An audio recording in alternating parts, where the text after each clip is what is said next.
Oke, selamat siang Bang Krisna. Bang, tanggapan terkait Nikita 5 Mirjani. menit. Oke, Bang Krisna, tanggapan terkait Nikita Mirjani divonis 4 tahun penjara dan denda 1 miliar. Abang sebagai seorang praktisi hukum melihatnya seperti apa, Bang? Kalau buat pendapat saya, dengan putusan yang diberikan oleh majelis hakim kepada Nikita Mirjani dengan vonis 4 tahun, menurut saya sih oke-oke aja. Karena kita lihat dari tuntutan jaksa yang diberikan kemarin 11 tahun kepada Nikita Mirjani, lalu dari pertimbangan-pertimbangan yang diberikan oleh majelis hakim sehingga dapat diputuskan 4 tahun, menurut saya sih harusnya oke, karena itu udah lebih daripada setengah loh yang diberikan oleh majelis hakim kepada Nikita Mirjani gitu loh. Oke, vonis hakim lebih rendah dibandingkan tuntutan JPU. Tanggapannya seperti apa nih, Bang? Lah artinya bahwa kita bisa melihat di sini tuntutan jaksa 11 tahun kepada Nikita Mirjani berarti kan ada unsur TPPU-nya sehingga dia dapat menuntut 11 tahun kepada Nikita Mirjani.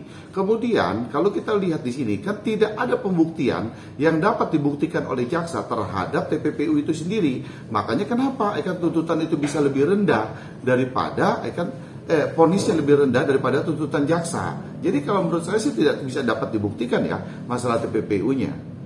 Oke.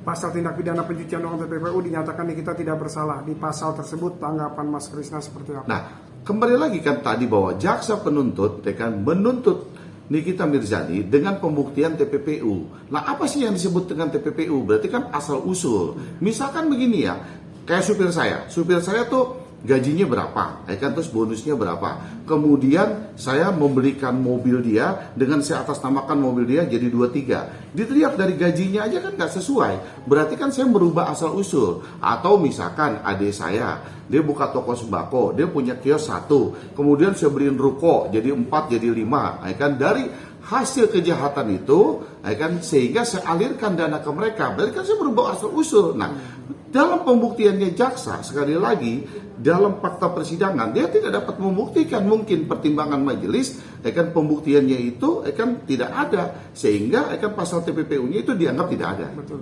Oke. Bang, Nikita Mirjani berniat untuk banding terkait vonis 4 tahun ini, Bang. Dan denda 1 miliar. Mas Krisna melihatnya seperti apa? Ya itu sih haknya Nikita Mirjani. Mungkin artinya bahwa Nikita Mirjani kan mendapat masukan daripada kuasa hukumnya apakah ini harus banding, pertimbangannya seperti apa. Tapi kalau menurut saya sih ya dengan vonis 4 tahun oke lah. Karena kan nanti masa tahanan 4 tahun itu kan juga akan dipotong dengan masa tahanan yang udah dijalanin oleh Nikita Mirjani.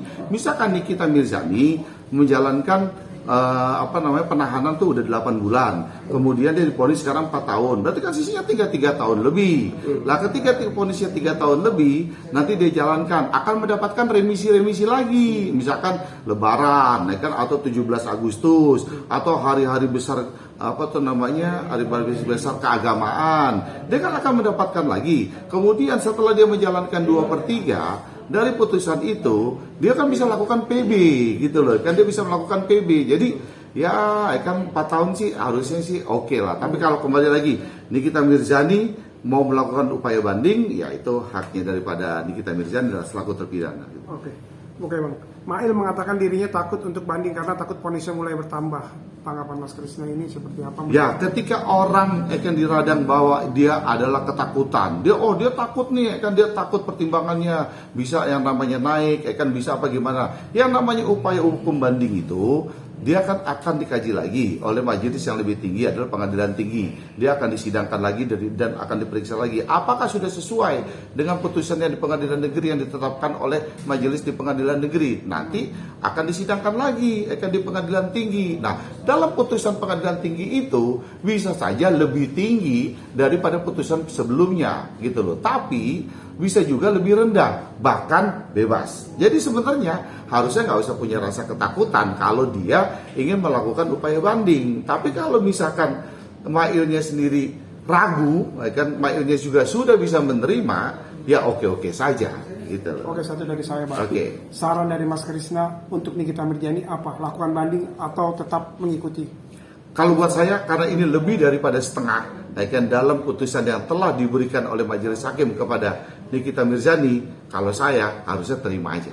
Kalau buat saya terima aja. Toh nanti akan dipotong oleh tahanan yang udah dijalankan oleh Nikita Mirzani. Yang seperti saya katakan tadi, Nikita Mirzani akan dapat remisi-remisi dan bisa melakukan PB setelah 2/3. Itu aja pesan saya. Oke? Oke, terima kasih Mas Ya, Krisna atas thank you. waktunya. Ya.